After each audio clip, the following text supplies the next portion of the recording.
Meus irmãos e minhas irmãs, hoje então nós celebramos a solenidade de Pedro e Paulo. Pedro, assim, um dos grandes apóstolos de Cristo, chamado a viver então a unidade da igreja. Paulo, também um grande apóstolo de Jesus Cristo, não teve a oportunidade de vê-lo, mas ouviu a voz de Jesus, e também chamado à missionariedade da igreja. Os dois têm sua grande e ampla importância no cenário do cristianismo e da cristandade em um todo. E o evangelho de hoje é o evangelho de Mateus, capítulo 16, versículos de 13 a 19. Então você que está com sua Bíblia aí, pode abrir e assim poder refletir conosco um pouco deste dia, deste domingo, da solenidade de São Pedro e São Paulo. Bom, neste evangelho nós temos três partes interessantes e importantíssimas. A primeira parte é quando Jesus pergunta aos discípulos e àqueles que estão ali em volta quem é ele. Primeiro ele pergunta aos que estão em volta, né? Quem sou eu para vocês? Quem é o Filho do Homem para vocês? Quem sou eu para vocês? E aí alguns dizem,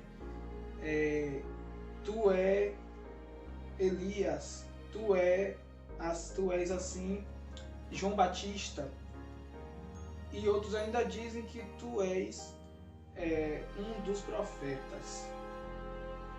Mas quando Jesus pergunta, e vós, o que dizeis que eu sou? Isso relacionado aos discípulos. E aí Pedro vai responder, tu és o Filho do Deus vivo, o filho assim do Pai, enfim, o Filho de Deus. Cristo ali percebe então que Pedro não está somente ali falando por si mesmo, mas é Deus que fala em Pedro. E neste evangelho é interessante percebermos isto. Esta é a segunda parte da nossa reflexão de hoje. Então, na primeira parte, nós percebemos que Jesus indaga a todos quem é de fato ele. E Pedro reconhece, não por ação sua, mas por ação de Deus, reconhece assim que Cristo é o Filho do Pai, o Filho de Deus.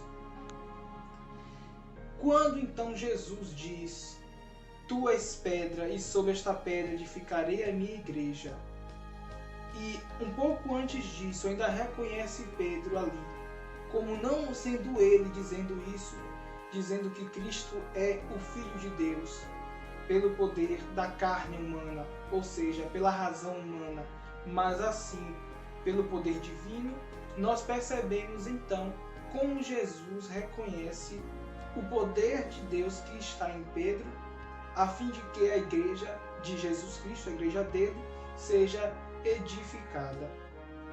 E então Jesus vai dizer, Pedro, sobre esta pedra, tu és pedra, Simão. Simão, te chamarei de Pedro. E Pedro quer dizer pedra. Sobre esta pedra edificarei a minha igreja.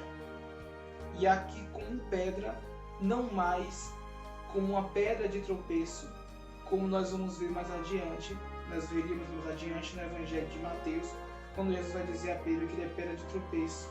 Mas ali ele é pedra de edificação, pedra de unidade, pedra que vai contribuir para o crescimento e a manutenção de um reino que se dará sem fim pela eternidade. E as portas de Hades, ou do inferno, Hades aqui como o reino dos mortos, enfim, o inferno, não onde abalar esta igreja, porque ela não foi constituída por carne, nem por nenhum tipo de fraqueza humana, mas é Deus que constitui, é a divindade de Deus que constitui esta igreja. E esta igreja que se perpetua até os dias atuais, esta igreja que se mantém firme e forte, apesar de todos os abalos e todas as intempéries do mundo, ela está sempre viva e eficaz em nossas vidas e no nosso dia a dia na sociedade. É esta igreja, então, que por Pedro se acredita que há a sucessão apostólica, onde até hoje temos o Papa Francisco, onde até hoje temos, assim, aquilo que Jesus fundou, o cristianismo. O cristianismo se finda então nesta unidade perfeita da igreja. Pedro e Paulo, assim, dois homens de fé, mas que foram muito fortes na sua caminhada e que não deixaram com que fizessem com que sua fé fosse assim abalada. Ambos se tornaram mártires, ou seja, assim derramaram sangue pelo reino de Deus, por uma causa maior, por uma causa grande. E todos nós somos chamados também a derramarmos o nosso sangue, a renunciarmos às nossas vidas. E aqui, quando falamos derramar o sangue, é renunciar às nossas vidas, de fato, por um reino que está presente no mundo, mas que não é terreno. Pelo contrário, ele assim é ligado ao céu. E Pedro foi esse sinal de unidade, que Jesus mais adiante vai dizer nesse evangelho: tudo que tu desligares na terra será desligado no céu. Tudo que for ligado na terra será ligado no céu. Ali Jesus quer dizer, então, que todas as ações de Pedro, juntamente com os apóstolos, em nome da igreja, assim, dentro da sociedade, o que fosse feito, então, seria aceito por Deus no céu. É pelo caminho material, pelo caminho carnal, pelo caminho terreno, que também se faz a união com as decisões espirituais do céu. Por isso não podemos pensar uma igreja que esteja distante assim do espiritual e distante do céu. A nossa igreja, ela não é somente terrena, mas mais do que isso, ela é espiritual, ela é celeste. Porque foi Deus assim que concedeu-nos a graça de termos essa plena ligação da terra com o céu. E é pelo caminhar nesta terra que nós vamos alcançando assim o céu. Não são realidades separadas, são realidades que estão correlacionadas. Mas é preciso então um trabalho muito forte em nossas vidas para que entendamos que aqui na terra é preciso fazer o reino de Deus acontecer. E o reino de Deus só acontece no testemunho de fé, na vida em comunhão com os outros, e assim como as primeiras comunidades cristãs passaram a viver, na unidade. É a unidade que assim transforma a vida do cristão todos os dias e faz com que todos nós possamos entender um caminho de amor que Jesus propôs desde a sua paixão, morte e ressurreição.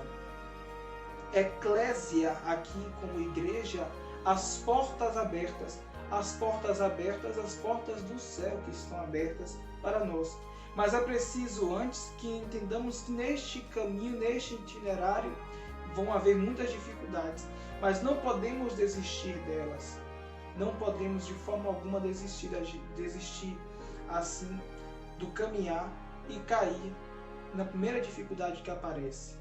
São nas dificuldades que depois encontraremos como consequência as alegrias. As alegrias só se encontram após a superação das dificuldades e na maturidade plena de fé.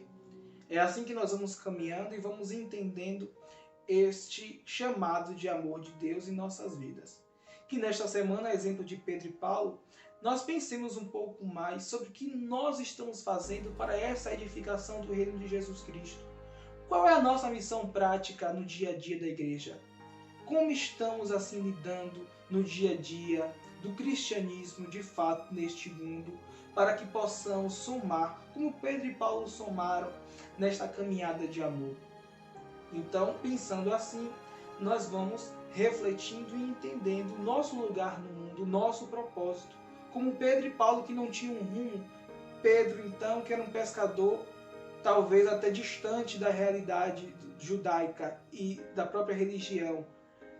Paulo, que estava ali somente como um perseguidor fariseu, que perseguia então os cristãos. todos dois sem rumo naquele momento. Mas por um chamado de amor, eles se entregam totalmente a Jesus Cristo e entendem que a sua caminhada é muito mais do que qualquer coisa que aparece no mundo. Mais do que tudo isso, a sua caminhada ela se inicia e termina a partir do reino de Deus. Que nós possamos ter esse propósito. Não percamos de vista a nossa finalidade, que é o bem. E não percamos de vista também o nosso ponto de partida. O ponto de partida é o reino de Jesus Cristo. O ponto de partida é a partir das nossas casas, dos nossos testemunhos de fé, da nossa alegria, do nosso acolhimento. E que assim entendamos de fato o que é ser apóstolos e apóstolas de Jesus Cristo nesse mundo atual, onde tantas coisas nos chamam a viver o contrário, mas é preciso lutar para que vivamos aquilo que Jesus nos propõe. Que Deus sempre nos abençoe e nos dê uma semana cheia de vida, cheia de paz, cheia de graça e cheia de realizações.